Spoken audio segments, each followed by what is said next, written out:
Assalamualaikum warahmatullahi wabarakatuh. Masih bersama FA Production. Kali ini kita akan membahas soal kelas 12, yaitu jarak ya.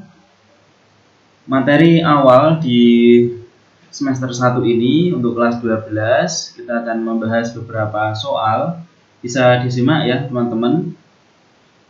Soal nomor 1, diketahui kubus ABCD EFGH dengan panjang rusuknya 3 ya.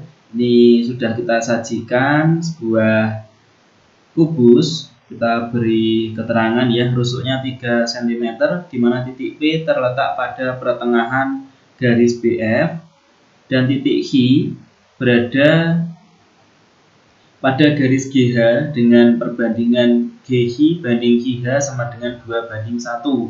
Dari informasi ini kita tuliskan dulu ya. Titik P terletak pada pertengahan BF. Berarti P kurang lebih di sini. Ada titik P. Kemudian ada titik H yang terletak pada GH dengan GH dibanding GH berarti 2:1. Oke, karena 2:1 berarti ini GH kita bagi jadi 3 bagian yang sama ya. Kemudian G ke H itu perbandingannya 2, berarti G 1 2. Nah, di sini adalah H dan HH adalah 1 ya. Berarti ini 2, ini 1 sehingga panjang GH karena 2 berarti 2 cm ya. Kemudian HH karena perbandingannya 1 berarti ini 1 cm karena tepat GH adalah 3 cm sesuai dengan rusuk kubus. Oke, yang ditanya adalah jarak antara titik P dan titik H. Oke, titik P dan titik H ini yang ditanyakan, maka kita buat dulu ya garisnya dari P ke H atau H ke P seperti ini. Oke, setelah kita buat garis PH ya teman-teman, kita mencarinya ya, mencari PH ini menggunakan segitiga ya, dengan menggunakan segitiga siku-siku. Kita cari dulu segitiga siku-sikunya yang mana ya. Nah, karena di sini ada P, kemudian ada H, berarti yang menimbulkan segitiga siku-siku itu apabila kita menarik dari P ya dengan titik F ya, P ke titik F ya, maka akan ada garis atau ruas garis PF, di mana ruas garis PF ini tegak lurus dengan bidang EFGH ya. Kemudian pada bidang EFGH itu ada FH ya, maka PF itu tegak lurus dengan FH ya teman-teman. Kita ulangi lagi. Yang ditanyakan adalah, ini yang ditanya ya, ditanya adalah PH-nya berapa. Oke, PH-nya berapa. Nah, kemudian setelah kita tarik garis PH, kita lihat PF, kita lihat FP atau PF ya, sama saja FP, di mana FP ini tegak lurus dengan EFGH. Nah, karena FP tegak lurus EFGH sehingga FP ini tegak lurus dengan semua garis yang ada di bidang EFGH, termasuk juga dengan garis FH.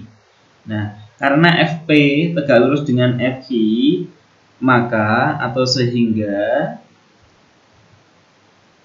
segitiga ya P, F, H ini adalah siku-siku ya, sehingga segitiga PFQ adalah segitiga siku-siku di segitiga siku-siku di titik F ya, siku-sikunya di titik F. Jadi kita tarik FQ seperti ini, kita tarik FQ, maka di titik F ini adalah siku-sikunya. Nah, saya kira teman-teman bisa cukup jelas ya bagaimana ceritanya segitiga PFQ ini adalah segitiga siku-siku. Nah, setelah itu kita keluarkan segitiganya. Nah, ini kita buat sketsanya saja ya. Seperti ini kurang lebih, ini titik P, ini siku-siku di F, dan ini titik H-nya, ya. Kita yang akan kita cari adalah PF-nya. Sorry, kok PF ya? PH-nya. Di mana PF ini kan di tengah-tengah titik P itu di tengah-tengah BF, sehingga PF itu adalah 3/2. Nah, kemudian sekarang berapa FG-nya? Kita cari dulu ya. FG ya. Itu kita mencarinya pakai segitiga FGH ya. Berarti FG kuadrat kalau mencari pakai FGH, siku-sikunya di G ya, teman-teman. Berarti FG kuadrat itu sama dengan FG kuadrat ditambah dengan GH kuadrat. Nah, seperti ini. FG-nya adalah 3, jadinya 3 kuadrat ditambah GH itu adalah 2, jadinya 2 kuadrat. 3 kuadrat 9 ditambah 2 kuadrat itu 4, maka hasilnya adalah 13. Nah, kemudian karena FG kuadrat sudah kita peroleh ya, maka FG akar 13. Nah, seperti ini gampangnya. Maka untuk mencari PH ya, PH kuadrat berarti pakai rumus FP kuadrat ditambah dengan FG kuadrat. Nah, seperti ini ya. Dimana FP 3/2 ya, teman-teman. Jadinya 3/2 kuadrat ditambah FG kuadratnya sudah ketemu 13 seperti ini. Nah, 3/2 kuadrat berarti 9/4 ditambah dengan 13. Nah, kita samakan penyebutnya dulu. Berarti ini 4, kemudian ini 9 ya. Maka 13-nya ini menjadi berapa, teman-teman? 52 ya, menjadi 52. Maka 9 ditambah 52 ya. Berarti 61 ya, teman-teman. 61/4. Nah, seperti ini. Karena 61/4 ini PH kuadrat, maka PH-nya ya adalah akar dari 61/4 ya. Akar 61/4 itu adalah setengah akar 61. Maka jawabannya adalah yang B, setengah akar 61. Oke, ini soal nomor 1. Nah, sekarang kita masuk ke soal kedua. Jika diketahui bidang 4 beraturan, ya artinya ini panjang sisinya semua sama dengan panjang rusuknya 10 ya. Berarti AB 10 dan semuanya juga 10 panjangnya. Jika K adalah titik tengah AB, di mana di sini tengah-tengahnya adalah K. Kemudian yang ditanya, jika titik K dihubungkan ke garis TC, maka jaraknya adalah, ya yang dimaksud ini jarak titik K ke garis TC. Oke, jarak titik K ke garis TC ini kita akan cari. Kita tahu bahwa ini bidang 4 beraturan, ya berarti ini panjangnya juga 10, ini 10, ya semua sisi panjangnya 10 seperti ini. Yang ditanya adalah jarak K ke TC. Maka intinya kita menarik garis dari K yang tegak lurus dengan TC. Ya. Kita tarik garis sembarang, yang penting dia tegak lurus. Nah, misalkan di sini di titik X, ini saya beri simbol X ya teman-teman. Nah, karena mencari jarak K ke TC, berarti kita hubungkan K dengan T dan K dengan C seperti ini. Kita tarik garis dulu dari K ke T dan juga dari K ke C. Oke, seperti ini. Dari K ke T juga ditarik garis sehingga terlihat sebuah segitiga ya. Nah, kemudian lihat segitiga yang terbentuk adalah segitiga K, C, T. Nah, segitiga KCT di mana kita bisa mengeluarkan gambarnya, mengeluarkan gambar daripada segitiga KCT. Nah, kira-kira apa teman-teman? Bentuk daripada segitiga KTC atau KCT ini apakah sama kaki, sama sisi, atau siku-siku, atau yang lainnya?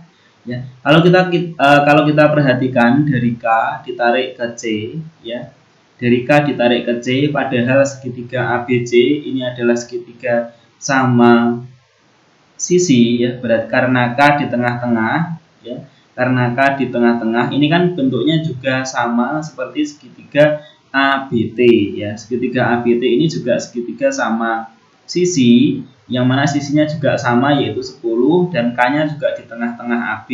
Maka kalau kita menarik dari K ke C dan juga K ke T, itu akan menghasilkan atau panjang ruas garisnya sama, ya. Jadi intinya kita dapat kesimpulan bahwa KC itu sama dengan KT.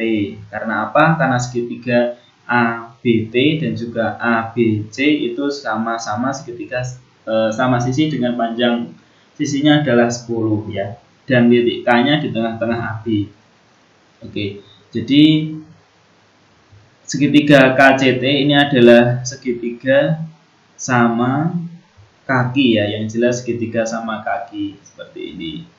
Nah, di mana alasannya tadi adalah KC sama dengan KT. Nah, seperti ini, ya. Kita keluarkan dulu gambarnya, ya, teman-teman. Kita keluarkan gambarnya segitiga sama kaki seperti ini.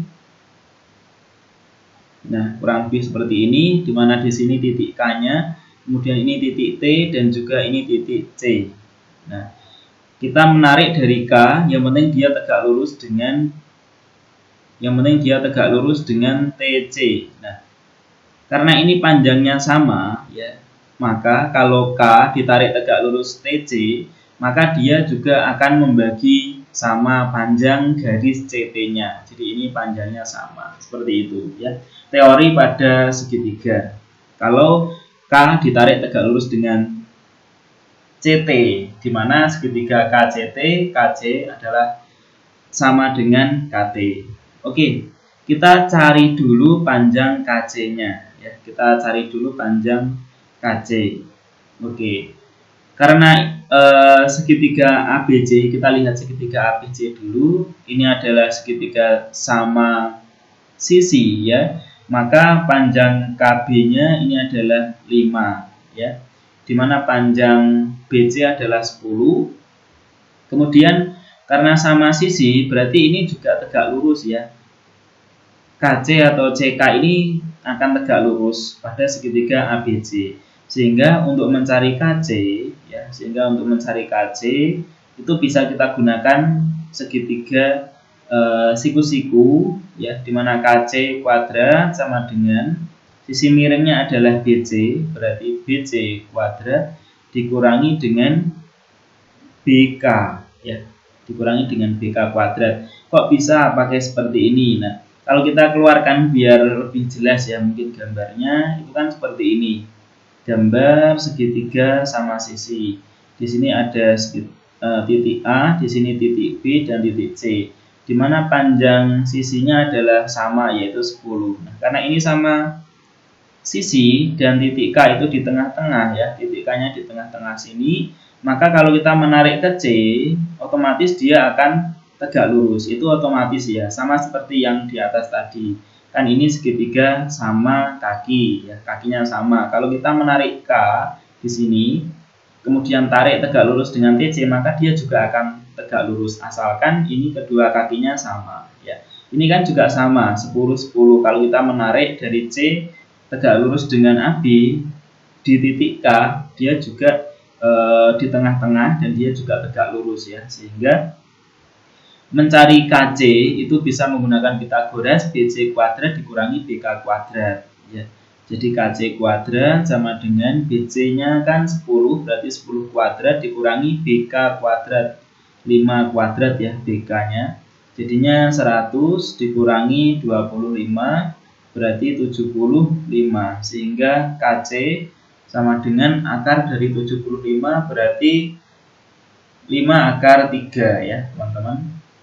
Nah, seperti ini. Kalau kita sudah ketemu KC-nya 5 akar 3, seperti ini, ya. Kemudian di sini titik X, ya, tadi saya memberi simbol TC di tengah-tengahnya, ya, atau ditarik tegak lurus tadi di X. Kemudian CX ya, karena tadi sudah kita sampaikan kalau K ditarik tegak lurus dia akan menghasilkan posisinya di tengah ya, membagi dua garis CT-nya. Nah, berarti karena di tengah-tengah CT itu kan 10, berarti CX-nya 5, TX juga 5. Nah, sehingga untuk mencari KX ya, ini sama dengan pakai rumus Pythagoras, KX berarti KX kuadrat berarti KC kuadrat dikurangi dengan CX kuadrat. Nah, seperti ini. KC-nya adalah 5 akar 3 dikuadratkan dikurangi CX berarti 5 kuadrat. 5 akar 3 kuadrat berarti 75 dikurangi 5 kuadratnya adalah 25. Jadinya 50 ya untuk KX kuadrat. Maka KX-nya sama dengan akar 50 yaitu 5 akar 2 cm ya. Jadi jawabannya yang B. Oke, kita ke soal nomor 3. Diketahui kubus ABCD EFGH dengan panjang rusuknya 2. Ini kita beri rusuknya 2, jarak titik E ke garis DG. Oke, titik E-nya di sini, DG berada di sini. Kita tarik garis D ke G. Oke, tarik dari titik titik D ke G. Nah, sehingga terlihat garis DG-nya. Nah, yang ditanya adalah jarak dari E ke DG. Yang jelas jarak itu tegak lurus ya, maka tarik tegak lurus. Kita belum tahu posisinya apakah di tengah ataukah di mana. Yang penting dia tegak lurus, misalkan di titik X ya. Kemudian karena titik E ke DG, maka kita perlu membuat garis bantu dari E ke D seperti ini. Kita buat garis bantu dari E ke D dan juga dari E ke G ya, teman-teman. Ini otomatis kita buat segitiga ya, untuk memperjelas ya. Nah, kemudian terbentuk segitiga EDG. Nah, lihatlah segitiga EDG ya, dimana kita membuat ya bahwa EX itu tegak lurus dengan DG. Kita buat ya EX-nya tegak lurus DG. Nah, berarti yang ditanya adalah jarak E ke X ya, atau EX-nya berapa. Ini yang akan kita cari. Nah, kita perhatikan segitiga EDG ini segitiga apa teman-teman? Kalau kita perhatikan ED ini kan diagonal sisi ya, EG juga diagonal sisi, maka ini adalah yang jelas segitiga sama kaki ya, segitiga sama kaki. Segitiga EDG ini adalah sama kaki. Sama kaki. Alasannya kenapa? Karena ED atau DE itu panjangnya sama dengan EG ya, karena diagonal sisi. Oke. Karena ini diagonal sisi. Ini saya tulis diagonal bidang. Nah, kita keluarkan gambarnya ya. Ini ada segitiga sama kaki. Oke, mungkin gambarnya kurang bagus ya, tapi semoga cukup mewakili. Ini E-nya ya, ini E. Atau kita buat ini G-nya saja biar posisinya sama. Kemudian ini E ya, dan ini adalah D. Nah, misalkan seperti ini. Kemudian yang jelas ini panjangnya sama ya, ED sama dengan EG, yaitu 2 akar 2 ya teman-teman. Diagonal sisi itu kan rumusnya rusuk akar 2. Kemudian kita menarik, teoremanya sama seperti tadi. Kalau ini merupakan segitiga sama kaki ya, maka kalau kita menarik tegak lurus seperti ini di X misalkan, maka dia otomatis juga di tengah posisinya ya. Asalkan ini segitiga sama kaki, di mana EG sama dengan ED. Nah, berarti tinggal kita cari EX-nya. Karena ini di tengah-tengah, berarti kita mencari DG-nya dulu ya. Karena DG itu adalah DG juga diagonal sisi ya teman-teman. DG juga diagonal sisi, maka panjangnya juga 2 akar 2 ya. Nah, sehingga karena 2 akar 2, maka DX-nya ini akar 2 Yang ini adalah akar 2 juga, ya. Oke, ini kebetulan ya, DG juga 2 akar 2 juga. Nah, sehingga kita mudah mencari EX-nya. Berarti EX tinggal kita pakai rumus Pythagoras, EX kuadrat sama dengan DE kuadrat, ya, sebagai sisi miringnya dikurangi dengan DX kuadrat. Oke, DE kuadrat berarti 2 akar 2 kuadrat dikurangi DE kuadrat akar 2 kuadrat. Nah, 2 akar 2 kuadrat berarti 4 kali 2 8 dikurangi 2, ini sama dengan 6, sehingga EX-nya berarti akar 6 ya teman-teman, akar 6 cm. Jawabannya yang C. Oke, sekarang kita masuk ke soal nomor 4. Jika diketahui kubus ABCD EFGH dengan panjang rusuknya 8 ya teman-teman, jarak titik B ke bidang ACF. Nah, kita tentukan titik B-nya dulu di sini dan bidang ACF-nya. Tarik dari A ke C, seperti ini. Nah, dan juga ACF berarti A ke F. Dari A kita tarik ke F seperti ini. Dan C ke F ya, dan C ke F. Sehingga terbentuk bidang ACF. Oke, maka kita lihat segitiga ACF dan juga titik B. Nah, bagaimana mencari jaraknya ya? Oke, kita lihat ya. Karena jarak itu kan harus tegak lurus, maka dari titik B harus ditarik tegak lurus dengan ACF. Nah, dia akan tegak lurus kalau ditarik kemana? Apakah ke A, apakah ke C, apakah ke F, apakah ke tengah-tengah, ataukah kemana? Kan kita belum tahu ya. Intinya, untuk memotong tegak lurus, kita harus mencari ya lokasinya kemungkinan di mana ya. Nah, kita memerlukan garis bantu ya teman-teman. Karena ini bidangnya adalah ACF ya, berarti melalui titik B ini akan tegak lurus karena B posisinya di bawah ya. Kita mencari garis bantunya BD ya.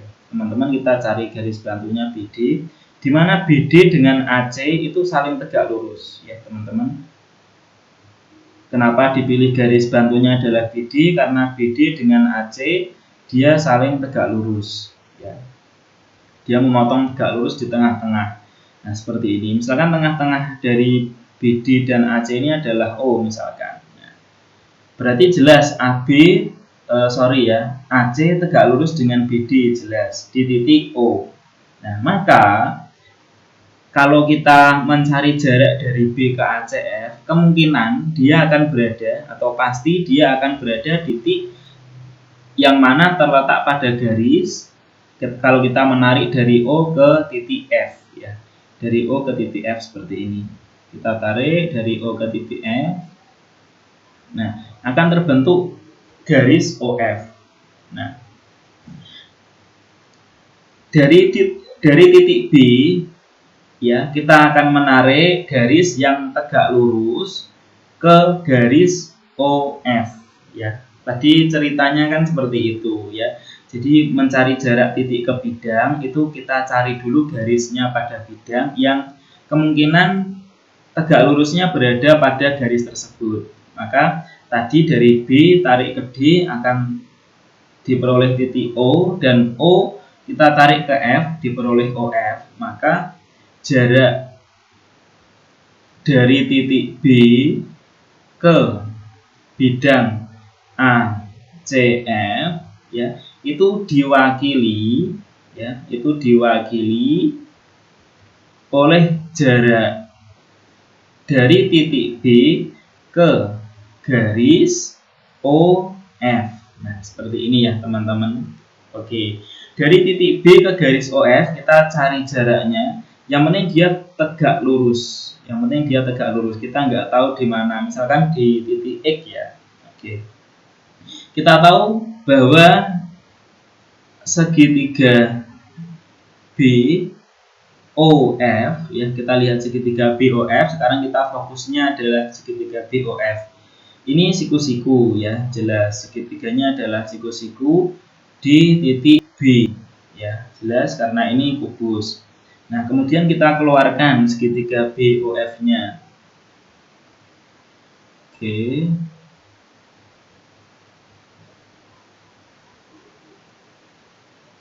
Kita keluarkan segitiga BOF-nya.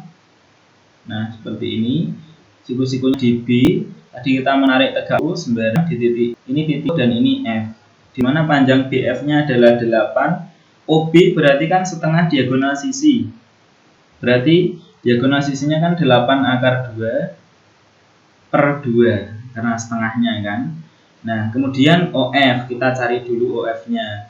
OF kuadrat berarti kan BF kuadrat ditambah dengan BO kuadrat ya, teman-teman.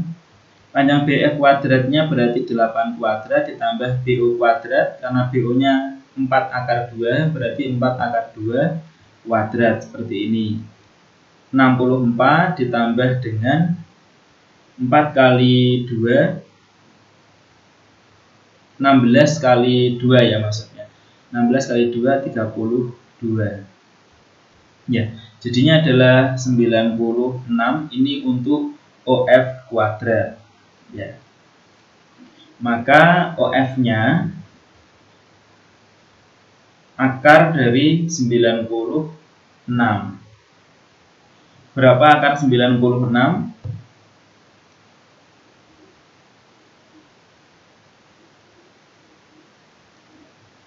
Maka 96 itu kan sama saja 16 kali 6 ya, atau 4 akar 6. Oke, seperti ini. Nah, kemudian untuk mencari BX ya, kita pakai rumus di video sebelumnya ya. Kalau ada segitiga siku-siku seperti ini, kita pakai rumus luas segitiga BOF. Ini kan pasti sama dengan segitiga BOF. Saya singkat yang belakang ya karena nggak muat tempatnya. Luas segitiga BOF yang pertama kita pakai alasnya OB. Berarti kan setengah kali OB sebagai alas, tingginya kita pakai B ke F. Nah, sama dengan luas segitiga BOF juga, cuma kita pakai alasnya OF ya. Berarti setengah kali OF. Nah, karena alasnya OF, berarti tingginya kan ini, yang tegak lurus OF yaitu BX. Secara tidak langsung nanti kita bisa mencari BX-nya. Ini setengah dicoret. OB, ya, OB 4 akar 2, BF 8, OF-nya tadi kita sudah ketemu 4 akar 6, kali BX. Nah, seperti ini. Tinggal kita coret, ya. Oke, maka ini kasih garis BX sama dengan ya, berarti 8 akar 2 per akar 6. Nah, ini kita coret dapat 3. Berarti 8 per akar 3 ya, teman-teman. 8 per akar 3 kali akar 3 per akar 3. Kita rasionalkan. Nah, sehingga diperoleh 8 per 3 akar 3. 8 per 3 akar 3. Ini jawabannya. Maka jawabannya yang B. Oke. Kita ke soal nomor 5 ya, teman-teman. Diketahui balok PH RS, TU VW, panjang PH-nya 15, kemudian panjang HR 8 dan panjang RV adalah 6. Yang ditanya jarak dari H ke bidang P RVT. Ya, kita buat dulu bidang PRVT-nya seperti ini. Kita tarik dari P ke R. Maaf jika gambarnya kurang bagus ya. T ke V, ya, karena kita mau menggambar bidang PRVT.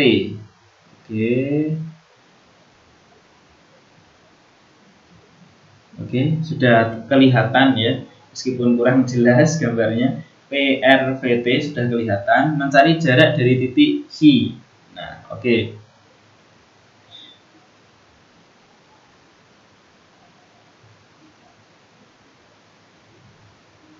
Oke ya, teman-teman.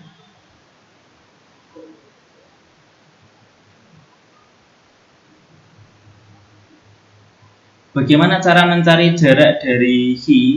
yang tegak lurus atau tegak lurus dengan bidang PRVT. Oke. Tentunya kalau titiknya di H, maka kita ambil perwakilan garis ya. Jadi kan yang ditanya, oke, sebentar.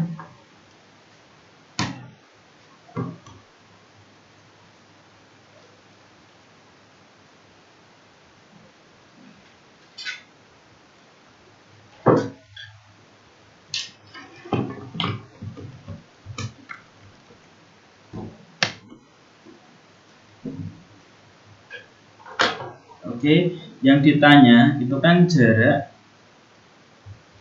H ke PRVT ya, ke bidang, dari titik ke bidang. Nah, kita harus memperkecil atau mewakili jarak titik ke bidang ini menjadi titik ke garis. Garisnya mana? Karena dia posisinya di alas, berarti nanti garis yang mewakili bidang PRVT ini adalah garis yang berada di alas, yaitu garis PR. Nah, seperti ini. Oke. Jadi kita mencari jarak dari, sama saja kita mencari jarak H ke PR. Nanti otomatis menjawab soal mencari jarak H ke PRVT. Nah, bagaimana mencari jarak dari H ke PR? Tinggal kita tarik tegak lurus ya. Misalkan ini di titik X, ya seperti ini. Oke, kita boleh mengeluarkan atau melihat segitiga PQR-nya. Oke, PQR jelas ini segitiga siku-siku di H seperti ini ya. Siku-sikunya di H, kemudian ini R, ini P. Ya. Kita menarik dari H, intinya dia tegak lurus di X. PQ-nya adalah 15, QR-nya adalah 8. Maka kita bisa mencari PR-nya. PR kuadrat berarti 15 kuadrat ditambah 8 kuadrat. 15 kuadrat 225 ditambah 8 kuadrat adalah 64. Ya, berarti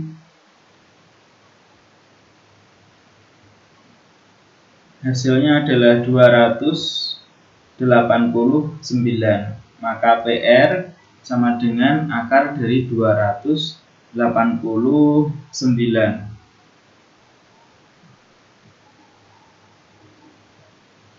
Hasilnya adalah 17 ya teman-teman. PR-nya diperoleh 17. Maka sama seperti caranya di contoh 4 tadi, kita mencari HX, ya berarti rumusnya HX dikali dengan yang tegak lurus dengan HX itu kan PR. Nah, jadi HX kali PR sama dengan PH, ya, kali dengan yang tegak lurus dengan PH adalah QR, seperti ini. Jadi HX kali PR-nya adalah 17, ini sama dengan PH-nya 8 kali QR-nya adalah 15. Maka HX sama dengan ya 15 kali 8 itu kan hasilnya 120 ya. Berarti 120 dibagi 17, jawabannya yang B. Oke, cukup sekian dari saya. Terima kasih. Assalamualaikum warahmatullahi wabarakatuh.